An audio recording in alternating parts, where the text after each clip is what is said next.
Welcome, dear children, to e-learning classes. Today we shall start English lesson number 3, Tarot's Reward. This is a story about a thoughtful and loving son. He worked hard to fulfill his parents' wish and get some unexpected help. We shall read the chapter. A young woodcutter named Taro lived with his mother and father on a lonely hillside. There was no neighbor. They were living lonely, means alone.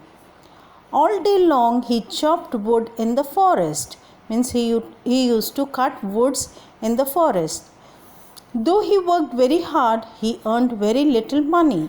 This made him sad, for he was a thoughtful son and wanted to give his old parents everything they needed. One evening, when Taro and his parents were sitting in a corner of their hut, a strong wind began to blow. It whistled through the cracks of the hut, and everyone felt very cold. Suddenly, Taro's father said, "I wish I had a cup of sake. It would warm me and do my old heart good." This made Taro sadder than ever, for the heart-warming drink called sake was very expensive.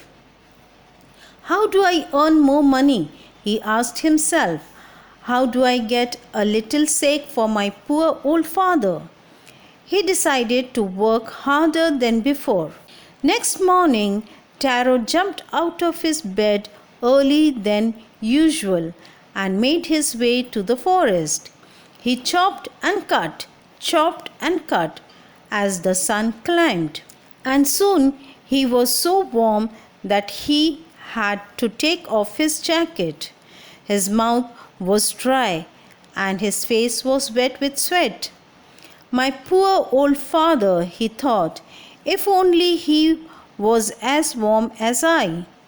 And with that he began to chop even faster, thinking of the extra money he must earn to buy the sake to warm the old man's bone. Then suddenly Taro stopped chopping. What was that sound he heard? Could it be possible be rushing water? Taro could not remember even seeing or hearing a rushing stream in that part of the forest. He was thirsty. The axe dropped out of his hands and he ran in the direction of the sound.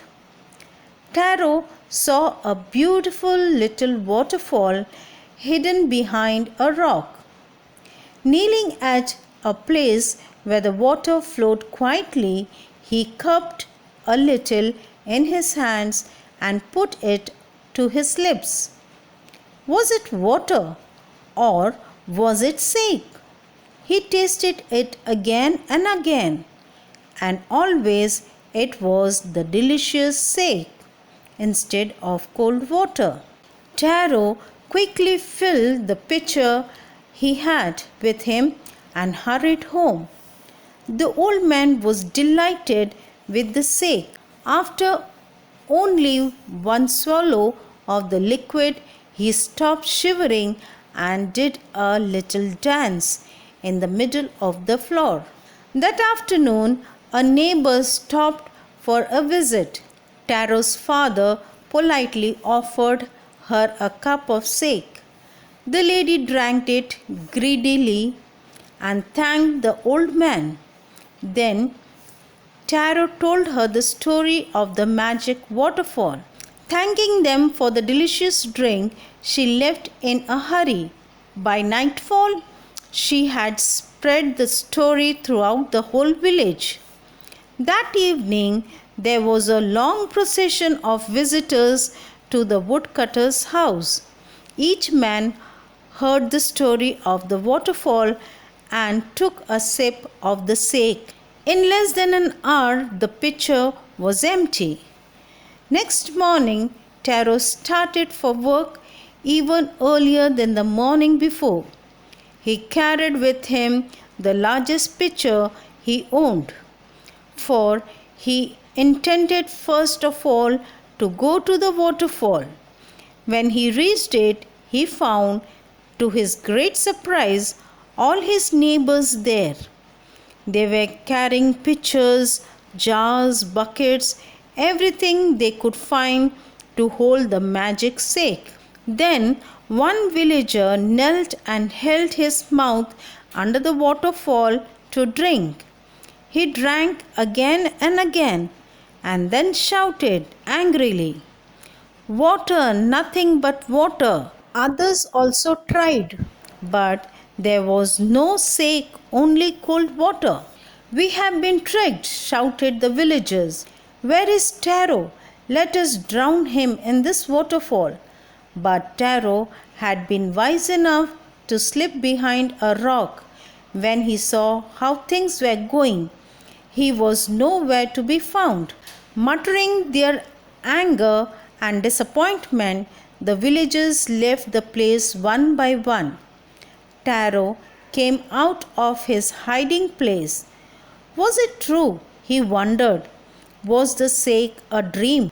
Once more he caught a little liquid in his hand and put it to his lips. It was the same fine sack. To the thoughtful son, the magic waterfall gave the delicious sack. To everyone else, it gave only cold water. The story of Taro and his magic waterfall reached the Emperor of Japan. He sent for the young woodcutter and rewarded him with 20 pieces of gold for having been so good and kind. Then he named the most beautiful fountain in the city after Taro. This, said the emperor, was to encourage all children to honor and obey their parents. So, children, this was the story of a boy named Taro, how he wanted that his parents should be happy. For their happiness, he was ready to do anything. I hope, dear children, you have understood it.